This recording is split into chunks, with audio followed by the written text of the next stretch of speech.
तुमचं सगळ्यांचं स्वागत आहे माझ्या एका नवीन ब्लॉगमध्ये। आणि आजचा दिवस मला खूप छान जाऊ ही स्वामीचरणी प्रार्थना।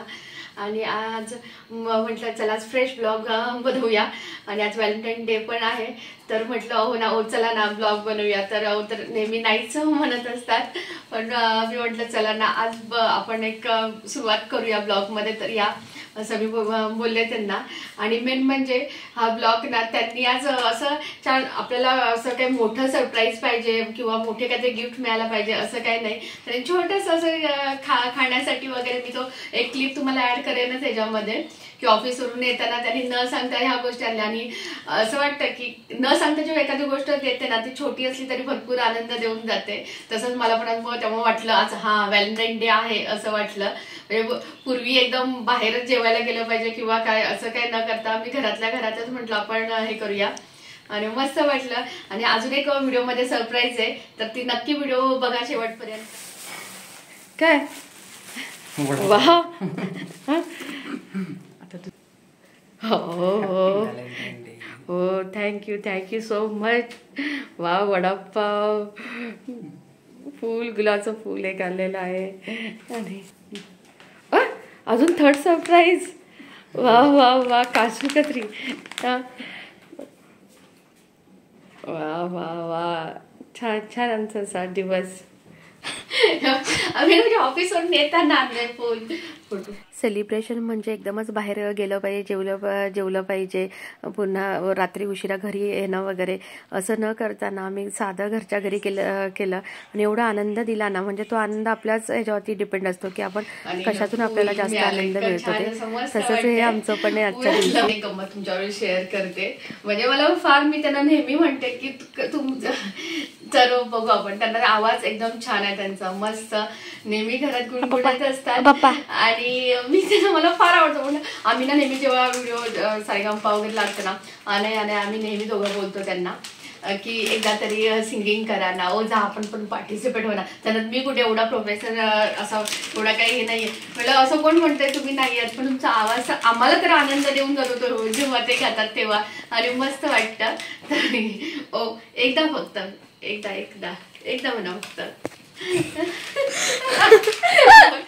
बोला ना, एकदा फक्त, जास्त नाही। ला ला ला ला ला ला ला ला ला ला ला ला ला ला ला, असे कसे बोलायचे न बोलता आता, तुझ्या विना तुझ्या सवे असायचे आता, मनातल्या भेटीतही असायचे रे आता, मन धागा धागा रेशमी दुआ, मन धागा धागा जोडके नवा, मन धागा धागा रेशमी दुआ, मन धागा धागा जोडते नवा, ला ला ला ला ला ला ला ला ला ला ला ला ला ला ला ला ला ला। थँक्यू सो मच थांबा, जर उठू नका, काही करू नका, पण छान वाटलं। आणि त्यांना थोडंफार सर्दीचा त्रास झाला म्हणजे आहे, 2 दिवस झाले, पण सुद्धा त्यांनी ते गाणं हे केलं। आणि खरंच मला सांगा कमेंट्स मध्ये, आणि म्हणजे पुन्हा एकदा केव्हा तरी मी नक्की चान्स मिळाला की एक शॉर्ट व्हिडिओ नक्कीच आम्ही बनवू त्यांच्या गाण्याचा। म्हणजे असं ओरिजिनल प्रत्येकाकडे काहीतरी क्वालिटी असते, एक असे आपण प्रत्येकाचे सर्व गुण दिसतात असे नाही, तसं त्यांचं पण एक असं आहे की ते छान असं गाणं गात असताना दिवसभर चालू असतं त्यांचं। आणि आजचा दिवस काय सांग, आज व्हॅलेंटाईन डे, म्हणून आज माझ्याविषयी 2 शब्द बोला।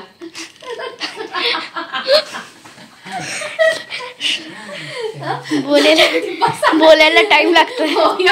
14 वर्ष होतील आता, 14 वर्ष होतील। हो, मी तुम्हाला त्रास देते देते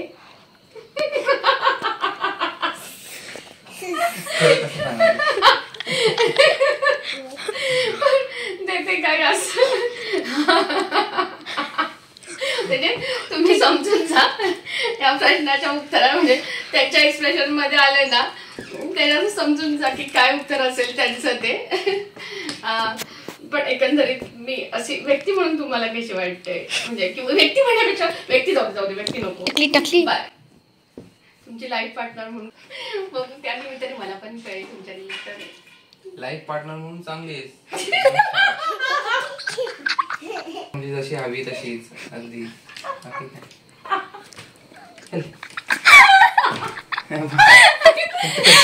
त्यांना ते नाही नशीब ते एवढा वेळ तरी ते बसले आणि बोलले, नाही तर तेवढे नाही. त्यांना मी एक्सप्रेस करायचा प्रयत्न करत होते पण ते काही एवढे एक्सप्रेस होत नाही. प्रत्येकजण कॅमेऱ्यासमोर कम्फर्टेबल नसतं, मी पण तशीच होते. आता झाले कम्फर्टेबल.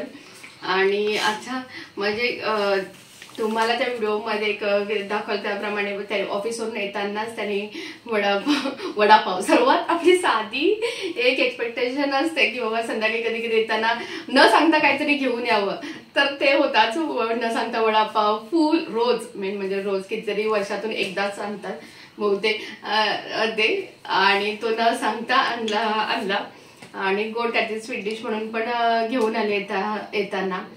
तर एवढं भारी वाटलं ना, मस्त असा व्हॅलेंटाईन डे वाला घरातल्या घरात. आणि बाहेर तर जाऊ शकतच आम्ही, कारण अनेकची आता एक्झाम पण सुरू होते, त्यामुळे मग म्हटलं की जाऊ दे आपण आता हेच करूया.